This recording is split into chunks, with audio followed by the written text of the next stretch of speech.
Bir ойланып көрөлчү, күнүбүз кимдики? Эртең менен турабыз. Балдарга үй бүлөгө убакыт беребиз. Анан жумушка кетебиз. Клиенттерге же болбосо башка бир иштерибизге убакыт кетет. Телефонубуз тынбайт. Кечке ар кандай жумуш кылабыз, кечинде чарчап келебиз. Ошентип күн өтөт. Бирок өзүбүз үчүн эмне калды? Көпчүлүгүбүз бүт убактыбызды башкаларга беребиз.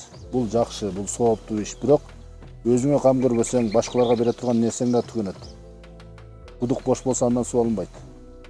Ошондуктан өзүбүздүн күнүбүздөн 1 саат өзүгө бөлөлү, бир гана өзүбүз үчүн. Үй бүлөгө эмес, жумушка эмес, досторго эмес, башка эмес, өзүбүзгө. Ал 1 саатта эмне кылабыз? Өзүбүз чечебиз. Китеп окуйлу, жаңы нерселерди үйрөнөйлү, ойлонолу, пландаштырайлы, намазды тургузайлы. Жөн гана өзү менен отуруп, өзү менен сүйлөшөйлү. Бул 1 саат өзүгө бөлүнгөн. Бүгүн көрүнбөйт. Бирок 1 жылдан кийин башка адам